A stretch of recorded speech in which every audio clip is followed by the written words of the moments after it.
All right, everybody. So welcome back. A very special good morning to all of you again. So new seating arrangements in the Parliament for 4 out of the 5 opposition MPs who months ago called for elections within the United National Congress. The move is being seen as a demotion and disciplinary action. However, some of the MPs say they are not bothered. Well, on the line this morning is one of the MPs, the Mayaro MP, Rushton Paray. Mr. Paray, good morning. Hi, good morning. Good morning to you and your viewers. Thank you for having me. Of course, Mr. Paray, it's always good to speak with you. Well, one of the seats that has not been changed or any new arrangements is the seat of Mr. Dinesh Rambali, all right? But, Mr. Paray, you have had at least 48 hours to think about this. How do you see it? Some are saying it's disciplinary action. Well, I don't think it's disciplinary action in any way. Where one sits in the Parliament doesn't alter your view, your position on matters. When I saw the oath on September 7, 2015, I swore allegiance to Trinidad and Tobago. So unless you tell me to go and sit down in Grenada, I don't have a problem. You know, if you put me on a crickston or a pigtail bucket at the end of the corner of the Parliament, I will still do my duty. So I don't think it's a demotion. As a matter of fact, I saw an article in one of the newspapers yesterday or this morning where the chief whip has identified that, you know, some of the seat changes were promotions. You know, he claimed that MP Haynes were promoted from the back to the front bench. So, I mean, it's all in the discretion of the chief whip, the political leader, and I am sure in their wisdom, they would not do anything that creates a weaker team to fight the PNM.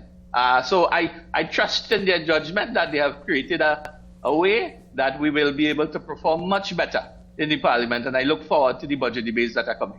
But you know, Mr. Paray, judging from our political history, usually when MPs really go against the, let's say, policies, the direction of the party, you usually see changes like this in the Parliament. And I think we can determine from history that when things like these happen, it's not a very good sign for the MPs, you know.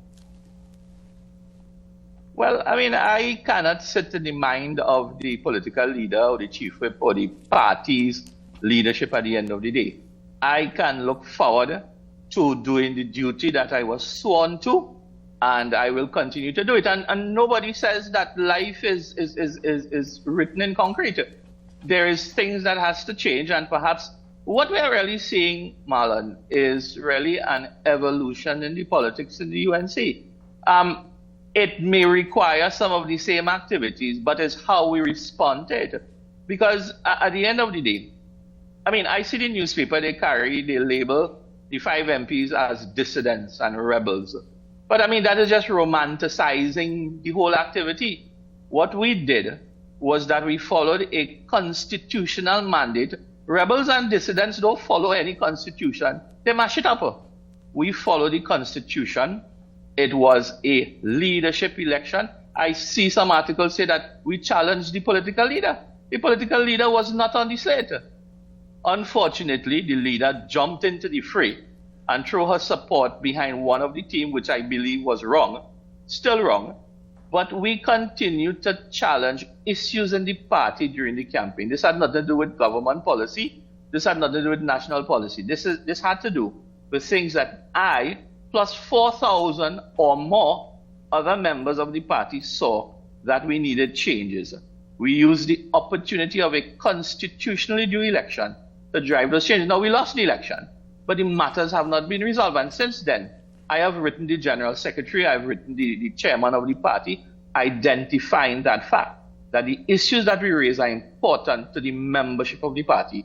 And I'm looking forward that this new leadership, the ones that were elected on June the 6th, somewhere around then, will continue to drive the change that we were asking for. So I don't see where dissident and rebels and so on come in, that we remain loyal to the foundation policies of the party. The United National Congress is one out of 2 political vehicles that run government in this country.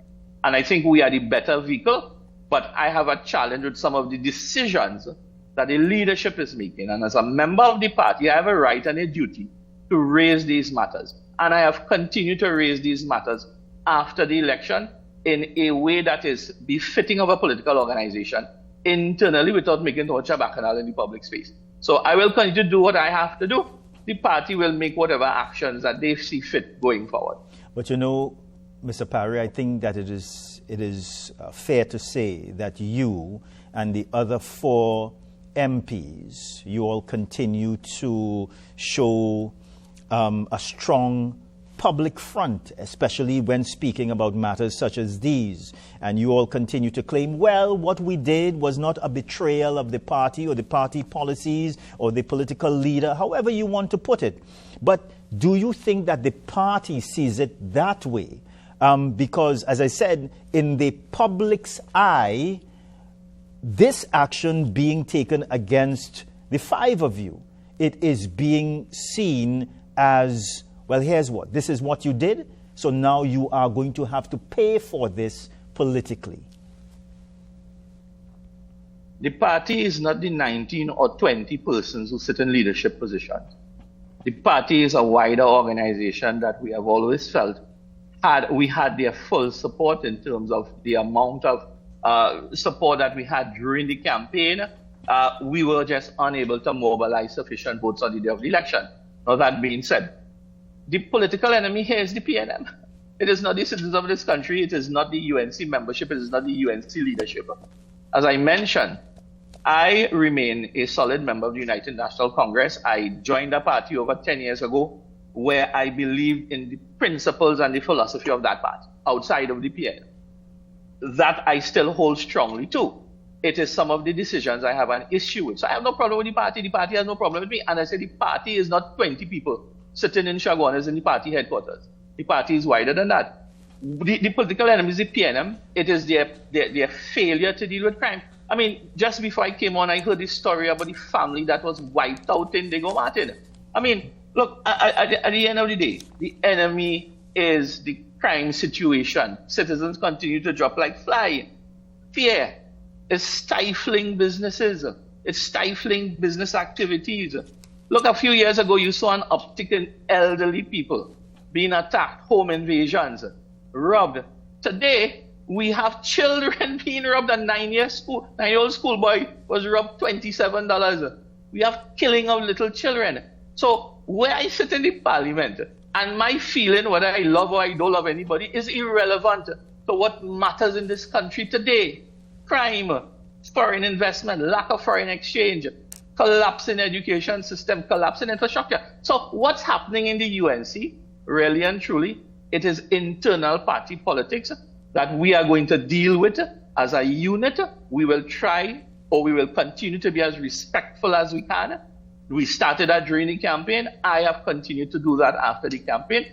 But the 5 MPs who are now clustered on the southern end of the parliamentary chamber, I made a comment that the real business of the parliament has now shifted. Because I will tell you this, my 4 colleagues and I, we deliver very good products in the parliament. You've listened to MP Haynes, you've listened to MP Ramberley. Rodney's a fireball, right? Dr. Rai is an astute doctor, very well versed in medical issues.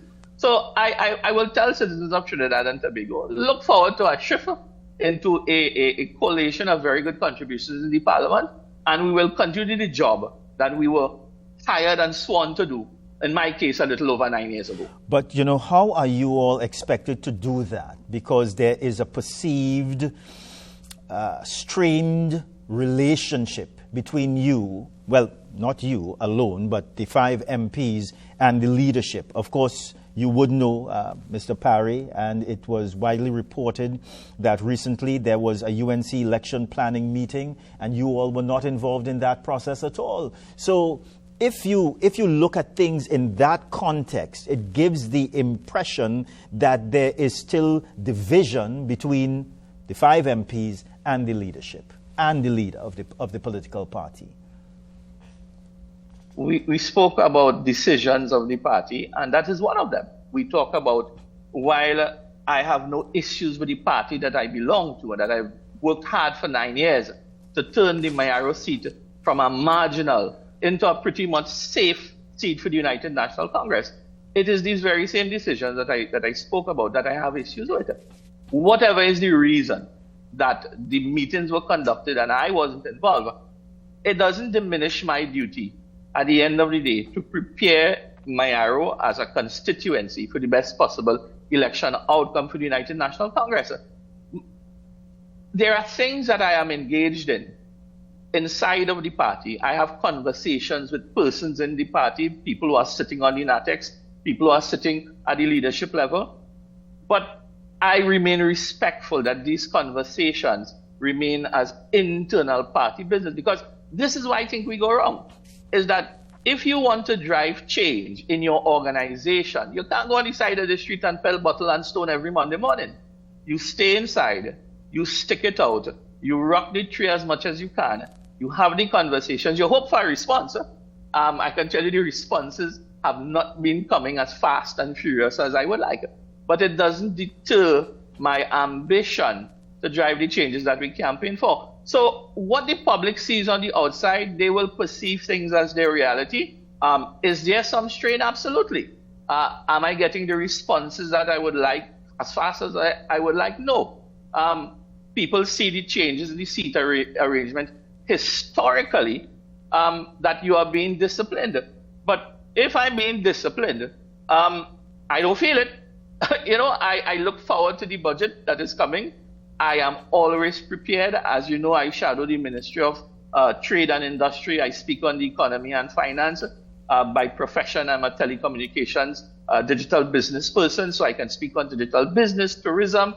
I live in an energy constituency. I'm very versed on energy and energy matters. So I look forward to my contribution. My constituents look forward to my contributions every time in Parliament. And those are the positive things that I'm going to go. I have 15 months left on this shelf life of my second term. And I look forward to present myself once again to the Screening Committee of the United National Congress with the work that I've done for 9 years, and it will be up to them. It will be up to them to decide whether the work that I have done, we can continue doing it for another 5 years, hopefully in government this time. But it means to get into government, we need to make fundamental changes in our system, our structure, the way we do business. And that is what I keep championing for, and I will continue doing that over the next 15 months. You filed your nomination papers earlier this year to defend your seat in the next general election. You did allude to the fact of Mayaro and your constituency a little earlier. You feel that the UNC is going to give you the nod in light of what would have transpired over the past few months? You think that the UNC is going to forgive you and say, Rushton, well, yes, we want you to defend the Mayaro constituency. You feel optimistic about that? We've done very good work in Mayaro. I have done very good work in Mayaro. I mean, in the politics, nothing good you do goes unpunished at the end of the day. You service 10,000 people. When they come, somebody will vex with you for something. I think I've done a reasonably good job. If there are people in the UNC, within the Mayaro constituency, who feel that I have not done sufficient, and they are prepared to do the work, and they can convince the leadership that they can do a better job than me, well, so be it. I had a life before politics. As a businessman, as an engineer, I came into the politics, I put it aside, I focused on public service, public life for the last 9 years. And if in the wisdom of the party that there is someone else who can carry the brand and the business of the UNC in Mayaro, other than me, well, so be it. Public life is the most difficult. I mean, I've done some of the most difficult jobs in the world. I've worked on platforms, I've worked on engineering systems, I worked on the Y2K system in 2000. The hardest job I've done in my entire life is public service as an MP, because it is difficult to please people. It's not an easy job. It's the only job you do good and somebody will still cuss you every Monday morning. People look forward to that on a morning, I don't know. So again, listen, I could talk about 99 things that is wrong in the United National Congress in the public space, but it will add no value to my conversation and the work that I have to do. I will continue to champion the changes that I want in my party internally, because I want a stronger party. I want a stronger party. One of the campaign logos we had during the campaign was a stronger UNC, a stronger Trinidad and Tobago. So all of us who feel that you have to get a voice inside your house. Get a voice and start driving for the changes. If you start, quarreling outside on the road, we will get nowhere. So whatever is the party's decision, wherever they put you to sit down, put you to talk, they want you to talk, they want you to talk, you have a duty. You have a sworn duty to the constituents, to the constituency that we were elected to do. And I will continue to do, and I'm sure my colleagues will continue to do as well. But we have to have a positive outlook on it. Because if I come here and cry this morning for everything that I feel is doing wrong with me, what does that do to my constituents? What does that do to the party membership here? I will continue to have a very good forward outlook on our politics here in the United National Congress, our politics in Trinidad and Tobago, and I look forward to the United National Congress being put into government in October or November of 2025. So we have to prepare for that, and I'm prepared to do the work for it. All right, MP, please stay with us for a few more minutes. I won't detain you much longer, but please stay with us. We are going to a very short break, everybody. We're coming back.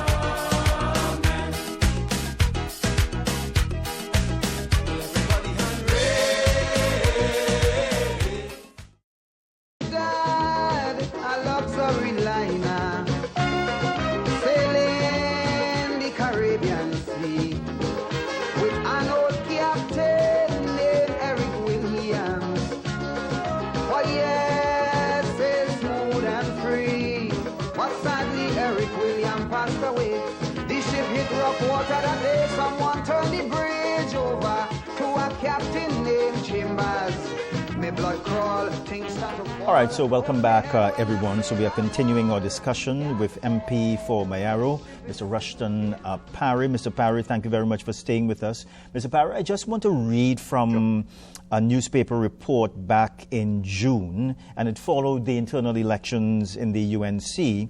And the political leader at that time described the party's internal elections as the worst she has experienced.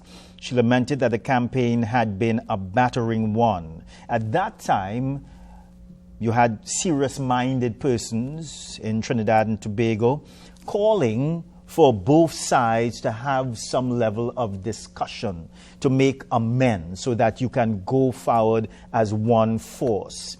Have those talks happened at all? Is the political leader speaking to you? Is she speaking to the other 4 MPs? I don't know if she has communicated with any one of the 4 MPs. I can tell you I have had no one-on-one communication with the political leader since, I would say, in March. I think I made the call for the elections somewhere around the 20th of March, somewhere there.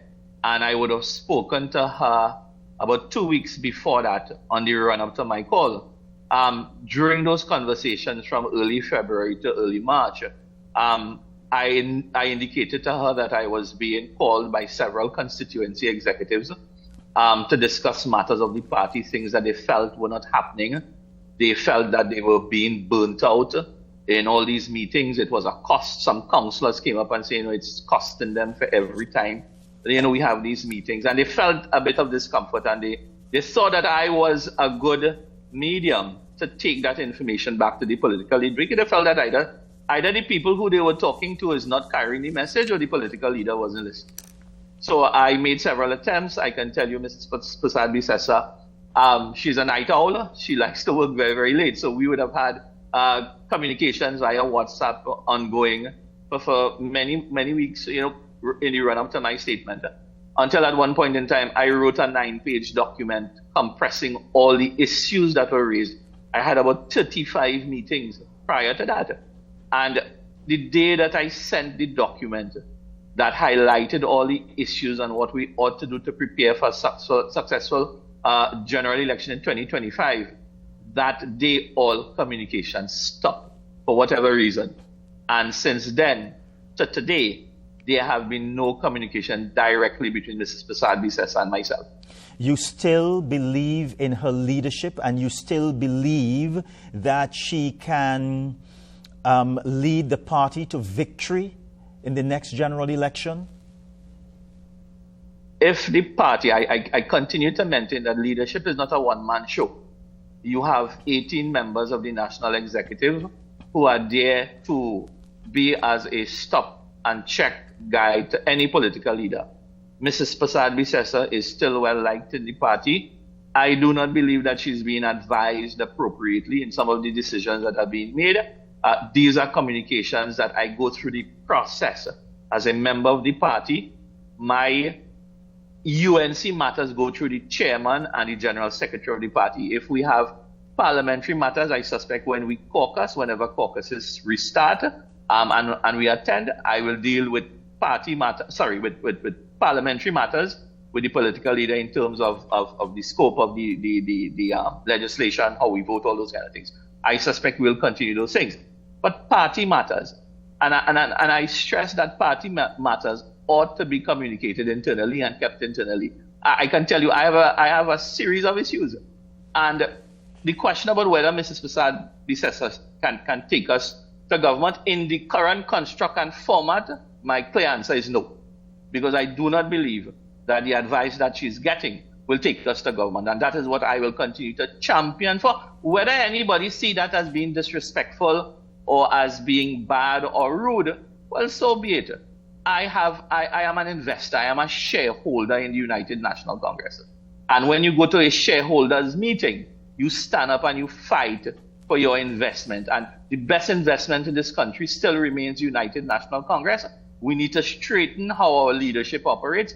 And I will use whatever mechanism internally to continue to campaign for that very respectfully, which we did during the campaign for the internal election. And you raised the point about a commentary that she made that it was, a harsh and nasty election. But I mean, I want to know if the country was asleep and believe that, because nothing that came out of the United Patriots platform from members of my slate, because I was very clear to every one of them, I'm not babysitting any one of y'all. We have a philosophy. This is our philosophy. We are here to talk on party issues. We spoke on party issues. We had no character assassination. Now, our politics have a little bit of picong. If we do it in the parliament and on the platform as well, you picong for a couple of minutes or two. I mean, I did it. Dr. Ruda Munilal made a lot of commentary about me. I responded to him in one or two little quips and so on. But we stuck to the matter of the party and the internal system. So I don't know what is fallacy about, how we came out on attack and we attacked colleagues. I saw in the media that it was atrocious and disrespectful. I want any media house or anybody who followed our campaign from the slate of the United Patriots to find one line where I was disrespectful, or anybody on my slate was disrespectful to the political leader or any colleague in a way that would have brought us into disrepute. I can't recall, and I can tell you for myself, I did not do it. MP, I have one more question, and I have one more minute, really. Sure. But following the election results, the internal elections of the UNC, there was talk about you forming a new political entity, or you having talks with other politicians and other political parties. What's the status at this time? Are you speaking to other political parties? Other political parties are speaking to you? Because you say you remain committed to the UNC. Yes, well, committed to the UNC doesn't mean to shut up. Committed to the UNC, during the campaign, I campaigned that the UNC must talk to everybody. And I made a joke out of it that we must speak to the good, the bad, and the mad. Because anybody who has a contribution to make to national development must be heard. Now, that being said, that issue about UPTT, that's red herring. Somebody going to make mischief, I can tell you, from my case. And I can tell you on behalf of the other 4 MPs, nobody is involved in the forming of any other political party. Dr. Williams made sure that he created a society which is a 2-party system. There's no room for third parties or splinter parties to get into government unless they can assemble themselves and become the second party. I don't know if we can do that in 18 months or it can be done at all. I can tell you that my commitment remains with the United National Congress. The issue about talking to political parties, every single citizen who has my number since the day we lost the election has been calling me. Leaders of political parties have been calling me to find out views, to find out, how we can work together. I say, look, I cannot represent or I cannot speak on behalf of the UNC. There's a leadership, right? I can tell you my view, my personal view. My personal view is that we have to talk to everyone. We have to find common philosophy, and we need to come under the umbrella of the United National Congress and take government from the People's National Movement to save this country. So the answer to your question is yes, I am talking, I am listening, but I am not committed to anybody else or any other organization outside of the UNC, because that is the party that I still believe in the philosophy that I joined 10 years ago. I have no problem with my party. I have problems with my leaders' decision from time to time, and I will continue to challenge those things. Yes, Member of Parliament for Mayaro, Rushton Paray, it's always a pleasure speaking with you, sir. Thank you very much. We do appreciate it. Bye for now. Thank you for having me. All Take right, care. so we are going to a very short break, everybody. We're coming back. Paris slow, we don't know, Captain, you tell me what to do. Whoa, whoa.